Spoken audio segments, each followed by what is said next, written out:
আমরা অনেক মসজিদে এক পাশে আল্লাহ এক পাশে মোহাম্মদ লেখা দেখি। মনে রাখতে হবে আল্লাহ হলেন খালেক আর মোহাম্মদ হলো মাখলুক। আমরা যেন কখনো খালেকের সাথে মাখলুককে একীভূত না করে ফেলি।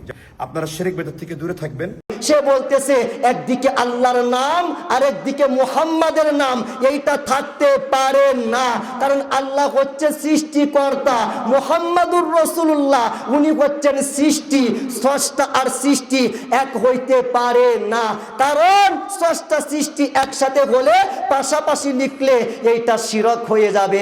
সম্মানিত বাবাজিরা, তোমার ফতোয়া যদি এই হয় স্রষ্টা আর সৃষ্টি পাশাপাশি হইলে কাছাকাছি আসলে শিরক হয়ে যাবে। এবার আপনি বলেন, আজানের ভিতরে একদিকে স্রষ্টা আমার আল্লাহ আর একদিকে সৃষ্টি আমার নবী, আছে না না? একামতের মধ্যে একদিকে স্রষ্টা আমার আল্লাহ আর একদিকে সৃষ্টি আমার নবী। নামাজের ভিতরে একদিকে স্রষ্টা আমার আল্লাহ আর একদিকে সৃষ্টি আমার নবী। আপনার মরণ হয়ে গেল, কবরে যেতে হবে। ওই কবরের মধ্যে ফিতনাবাজ মৌলবীর নাম জিজ্ঞেস করা হবে না, একটাই দোয়া করা হবে, বিসমিল্লাহি ওয়া আলা মিল্লাতে রাসূলিল্লাহ, বিসমিল্লাহি ওয়া আলা মিল্লাতে রাসূলিল্লাহ। তাহলে ওই কবরের ভিতরে একদিকে আমার মাওলা স্রষ্টা আর একদিকে আমার নবী সৃষ্টি আছে। ওই কবরে তিনটা প্রশ্ন করা হবে, পারলে জান্নাতের সার্টিফিকেট, না পারলে জাহান্নামের আগুনের ব্যবস্থা করা হবে। নাম্বার 1 প্রশ্ন মার রব্বুকা, আল্লাহ সম্পর্কে। নাম্বার 2 প্রশ্ন মা দীনুকা, ধর্ম সম্পর্কে।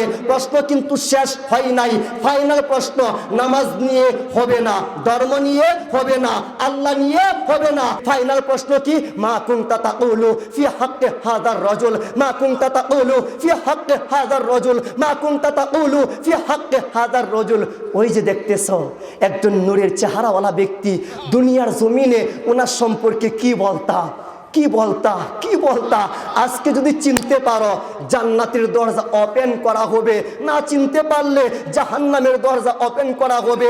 ওই তিনটা প্রশ্নের ভিতরেও একদিকে আমার স্রষ্টা আল্লাহ আর একদিকে সৃষ্টি মুহাম্মাদুর রাসূলুল্লাহ।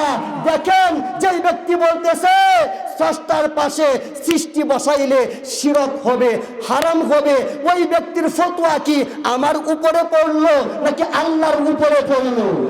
বলেন না কার উপরে?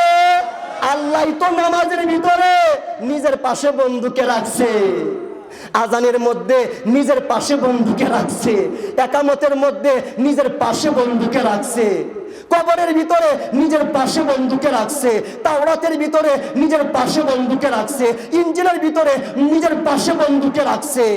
তুমি মোল্লার এত জ্বলে কেন? কথা বলে। আল্লাহ রাখে, মোল্লা জ্বলে।